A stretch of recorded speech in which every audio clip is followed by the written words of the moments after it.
Hai guys, welcome back to my YouTube channel bersama aku Maria Pinkan. Ya, jadi berdasarkan judulnya, aku yakin pasti kalian semua udah pada tahu aku bakalan bahas apa pada video hari ini. I will talk about scamming atau yang biasa diketahui sebagai penipuan.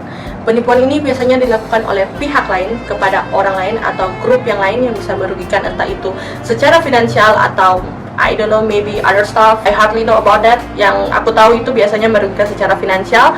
Jadi di sini aku mau sharing dikit tentang story yang dialami oleh ibu aku sendiri. But before I start this video, just make sure to press the subscribe button. Jangan lupa untuk subscribe di channel ini. Thank you so much guys bagi yang udah subscribe. So okay, let's just start with this video. Aku bakalan mulai dari ibu aku sendiri.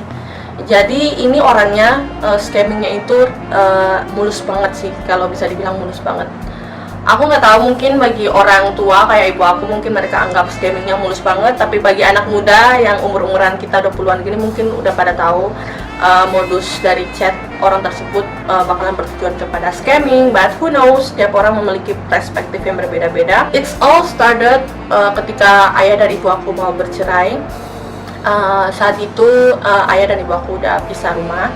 Ayah aku udah tinggal rumah lain, ibu aku udah tinggal sama nenek aku. Dan kemudian ibu aku nih dia kayak main Facebook ya, maklumilah orang tua gitu kan suka main Facebook kan, bukan Instagram kayak kita anak muda. So ibu aku main Facebook, terus kan berhubung dia orang tua jadi si accept, dia menerima friend request dari semua orang, entah itu ada mutual friend atau gak ada mutual friend sama sekali. And that day ibu aku menerima friend request dari a white man atau bule, bukan bule muda tapi bule-bule tua seumuran ibu aku, 40-an 50-an gitu.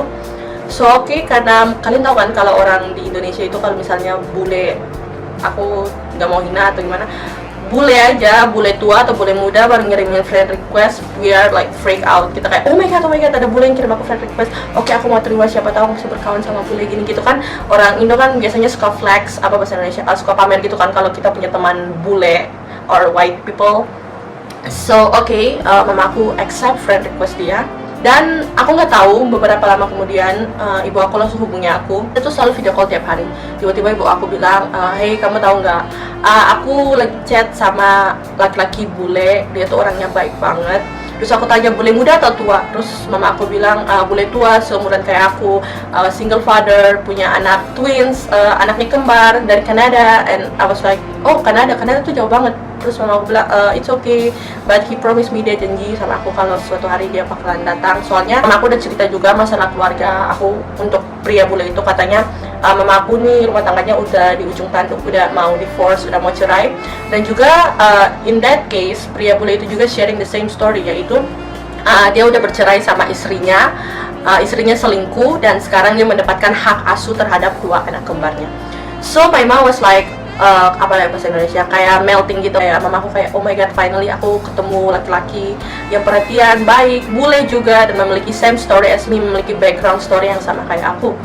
And she explain to me about everything. Terus mama aku nunjukin fotonya tuh, he seems like very nice guy. Dia tuh kelihatannya kayak ayah yang baik. Dari fotonya tuh kelihatan bule banget sih. Terus fotonya tuh dia kayak gendong twins, anak kembarnya perempuan. Terus aku nggak tahu dia sama mama aku ngomongin apa aja. Terus tiba-tiba mama aku bilang, by the way, kalau kamu mau chat sama calon ayah kamu, I leave the phone number in here. So mama aku drop his phone number, dan mama aku nyuruh aku buat berbaur, buat komunikasi sama dia lewat WhatsApp. Mungkin dengan harapan di masa depan nanti kita bisa bertemu dan bisa membangun keluarga yang baru. Ini menjadi mama aku udah menghayal gitu. Aku nggak tahu si bule ini udah chat apa aja buat mama aku, sama mama aku kayak udah gila-gila gitu. Aku yakin pasti dia janji kata-kata manis or something like that make the old woman, yang membuat ibu aku yang udah berumur kayak gitu jadi melting. I mean, orang tua gampang dimanipulasi kan. So I guess ibu aku udah dimanipulasi oleh si bule itu. I mean, not bule scammer I mean. Dan kemudian aku langsung chat dengan dia lewat WhatsApp. Aku nggak temuin hal yang ganjal sama sekali. Soalnya dia juga berbicara dalam bahasa Inggris. Jadi kita chat, dia bilang good morning, how are you, every morning dia selalu kirim aku selamat pagi, dan juga good night. meskipun time zone antara Kanada dan Malaysia dan Indonesia sangat berbeda jauh, tapi dia sangat rajin, konsisten buat ngirim pesan good morning sama good night. I'm okay with that. Aku nggak temuin hal yang ganjal sama sekali. And then aku nggak tahu itu, kalau nggak salah mereka udah chat lama-lama, kayak it's been long time mereka udah chat lewat Facebook. Kemudian mama aku telepon aku waktu malam hari, hey kamu tahu nggak cowoknya nama apa ya, aku udah lupa, kita beri nama Mark aja ya, Mark. Nah aku bilang, hey by the way si Mark mau ngebantu mama dalam proses perceraian. Dia memiliki lawyer, pengacara yang bagus banget, dijamin mama bakalan menang kasus perceraian ini, I guarantee. Tapi katanya si Mark, si scammer ini, nanti pengacaranya datang 2 hari ke depan atau 3 hari ke depan. Terus aku tanya, oh ya, terus pengacaranya mau nginep di mana? Terus mama aku bilang, mungkin di hotel. Terus mama aku minta tolong, waktu itu aku masih pacaran sama mantan aku. Kata mama aku, nanti kamu hubungi aja sama si Mark supaya dia kasih tahu kapan pengacaranya datang, dan mungkin dia bisa kasih nomor pengacaranya juga, supaya nanti pas di airport kalian bisa jemput dia dan drop dia di hotel. Terus aku nanya, waduh serius, kalian baru chat berapa bulan terus tiba-tiba si Mark ini, si scammer ini mau ngirimin lawyer, pengacara buat selesain kasus perceraian, sedangkan kita ini orang Indonesia dan lawyernya itu orang Kanada.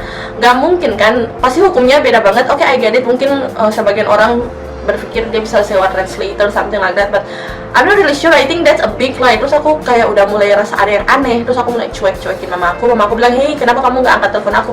Please tolong bantu. Ini si Mark mau ngirimin lawyer dia. Dia tuh udah baik banget. Please jangan ignore dia. Mama aku bilang kayak gitu. Terus kalau nggak salah hari setelah mama aku bilang si pengacara itu mau datang, mama aku bilang, oh ya anyways, pengacaranya si Mark mau datang tapi dia nggak ada cash. Aku nggak tahu kenapa dia datang ke sini, dia harus membutuhkan cash, sedangkan ada money exchange, ada ATM in here, but I don't know kenapa dia mau minta duit dari mamaku, katanya buat uang garansi gimana gitu. Aku nggak tahu. Intinya mama aku bilang, buruan cepat kirim uang untuk pengacaranya si Mark.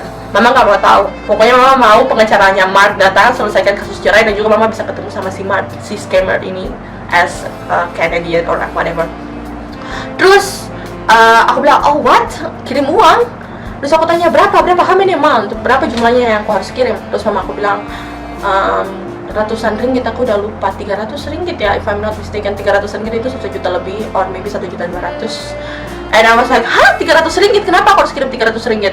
Terus aku mulai bilang, ma, kenapa dia harus minta uang sedangkan di sini ATM bla bla bla. Terus aku bertengkar sama mama aku bilang, aku nggak mau tahu, kirim uang sekarang juga. Terus oke, aku bilang, give me the account number. Terus mama aku kasih nomor account, nomor rekening bank si pengacaranya Mark. Terus that time it was at night, belum sampai tengah malam, intinya masih malam. Terus kebetulan aku ada amount 300 ringgit di ATM aku, so oke. Malam itu aku langsung ke ATM, aku mau cash deposit, aku mau transfer ke rekening si pengacara Mark ini. Terus pas mama aku kirim detail bank accountnya, kalian tahu nggak kalau kalian kirim kayak nomor rekening, pasti ada namanya kan, namanya, nama pemilik rekening sama nama bank. One thing I judge is the name. Namanya itu bukan nama bule, tapi nama muslim. Aku tahu nama muslim karena pakai bin kan, kalau orang muslim pakai bin sama binti kan. Terus aku bilang, ma, ini kenapa si bule ini kenapa namanya muslim, nama-nama Malay gitu, nama-nama kayak orang Malaysia. Terus mama aku bilang, kirim. Mama aku bersikeras malam itu harus kirim uang. Aku nggak tahu, mama aku udah tergila-gila sama si bule ini, udah termakan omongan manis sama si bule ini. So oke. Thank God. Malam itu merupakan malam yang sangat berarti bagi aku. Aku tahu Tuhan itu baik banget. Tuhan udah tahu si Mark ini orang jahat. Kalian tahu nggak? Tiba-tiba semua ATM, semua ATM di daerah aku shut down. Tiba-tiba powernya jatuh, jadi kita nggak bisa gunain ATM untuk transfer uang sama sekali. And I was like, mama, ini ATM yang ini broken, kita nggak bisa kirim uang. Terus mama aku bilang, ke ATM lain. Aku ke ATM yang lainnya juga, but everything is shut down. Semua ATM-nya mati. Dan itu, aku rasa itu salah satu cara Tuhan mencegah supaya aku nggak buangin 300 ringgit untuk dikirimin kepada si penipu ini. Setelah gagal mengirimkan uang, aku yakin si Mark ini lost contact sama mamaku. Dan 1 tahun kemudian setelah Mark ini menipu mamaku, aku gunain Telegram. Kalian tahu gak, kalau kita biasa dengan Telegram, kayak kontak yang udah kita simpan di telepon kita bakalan otomatis jadi kontak kita di Telegram kan. Terus aku juga simpan nomor Mark di kontak aku. tiba-tiba ada cowok Afrika, dia chat aku, dia bilang hello di Telegram, and I was like hello, do I know you, apakah aku kenal sama kamu? Terus dia bilang, yes, I know you, aku kenal kamu dan juga mama kamu. Bagaimana kabar mama kamu? Terus aku bilang, what? Sejak kapan mama aku kenal sama orang-orang Afrika kayak gini? Aku nggak tahu, mungkin lewat Facebook atau gimana, so aku pikir positif aja, aku balas chatnya. Terus tiba-tiba pas aku chatting sama dia, dia tahu masalah keluarga aku. Dia bilang, oh, I hope your mom's doing fine, tentang cerai, tentang masalah keluarga. Terus I was like, aku nggak balas chatnya, aku mikir, oh, how come dia tahu tentang masalah keluarga aku. Tahu nggak, kalau kita pakai Telegram kan foto profilnya, kalau kita klik ada riwayat foto profil kan, kayak di tanggal gini kita ganti foto profil gini gitu. Jadi nggak kayak WhatsApp, jadi kita bisa tahu foto profil sebelumnya itu apa. Terus aku buka, aku klik foto profilnya, actually foto profilnya itu sama kayak foto profil Mark. Jadi foto profil WhatsApp Mark dulu itu dia pakai gambar bunga mawar, kayak gambar-gambar animasi gitu. Terus aku pikir, oh my god, jangan-jangan ini Mark, dia chat aku lagi gunain Telegram. Terus habis itu aku langsung lihat riwayat. I saw his profile picture history, dan kalian tahu nggak? Dia nggak cuma gunain foto Mark, dia gunain foto anak orang, dia gunain foto single father lainnya, and in the end dari history foto profil itu adalah foto seorang pria Afrika. Yes, exactly. And that day I realized Mark itu sebenarnya adalah seorang scammer, adalah seorang pria Afrika yang menyamar menjadi bule dengan bertujuan untuk scamming ibu aku. And I was like, okay, so I guess Mark is a scammer. Oke, wait, aku bakalan nunjukin buat kalian semua fotonya gimana, oke? But don't worry, aku bakalan blur the face, tapi aku nunjukin dia pakai foto-foto single father gimana aja yang bisa menipu ibu-ibu lainnya. Oke, hold on guys. So I will show you. See? Dia gunain foto anak kecil seolah-olah dia act like he is a single father, punya anak yang lucu dan bisa menipu ibu-ibu lainnya. And look, ini bukan foto Mark, tapi dia gunain foto cowok lain. And this is, wait, and this is the same picture yang digunain sama Mark jadi foto profil WhatsApp. Look at this. Waktu aku ngeliat ini, I was like, shit, ini orangnya. Don't worry, I will blur the face. Ada dua foto dia yang asli, and it's very obvious kalau dia itu orang Afrika. And he just texted me also a few months ago. Dia chat aku beberapa bulan yang lalu, bilang hello. Aku rasa bagi kita, terutama seorang wanita, kita harus berhati-hati terhadap scammer di luar sana, karena mereka bisa menggunakan modus apa aja yang mereka bisa taruh foto cowok ganteng, bisa bikin story yang buat hati kita melting, buat kita jadi sedih, jadi kita mau kirimin uang buat dia, atau mungkin dia bisa make fake promise kayak aku datang Indonesia, aku bakalan nikahin kamu and that stuff. And one more thing, dia ini pintar banget, dia pakai SIM card Canada, jadi nomor telepon Kanada. Dan juga aku tanya mama aku, pernah nggak kamu video call sama dia? Terus aku bilang nggak pernah. Kalau memang dia serius sama kamu, pasti dia bakalan video call sama kamu, dan kamu bakalan tahu dia itu bule atau bukan, atau is he the real person or not. Aku coba bilang kali kita harus hati-hati gunain sosial media, terutama Facebook, Instagram, and social media platform yang sangat populer. Kita harus hati-hati. Kita boleh berkenalan dengan orang dari luar negeri atau orang yang kita nggak kenal sama sekali sebelumnya, but kita harus make sure kita harus kayak video call, kita harus call sama mereka, atau we have to know more about their background story supaya kita nggak kena tipu. Karena zaman sekarang ini orang-orang udah pintar banget buat nipu. So I guess that's all.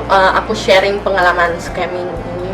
Aku cuma mau kalian semua dengar story ini dan refer tentang seberapa kejam scamming ini, dan if scamming ini berhasil, mungkin uang ibu aku udah diporotin sampai habis. It's just very scary. I mean, 1.200.000 itu bukan amount yang besar, tapi aku yakin pasti orang lain di luar sana uangnya habis sampai ratusan juta untuk kirim uangnya kepada pria yang not sure will come or not. So, okay guys, I guess that's all for this story time. Aku harap video ini bermanfaat bagi kalian semua. Jangan lupa untuk subscribe di YouTube channel ini dan like video ini kalau kalian suka. Thank you guys. Bye bye. See you in my next video.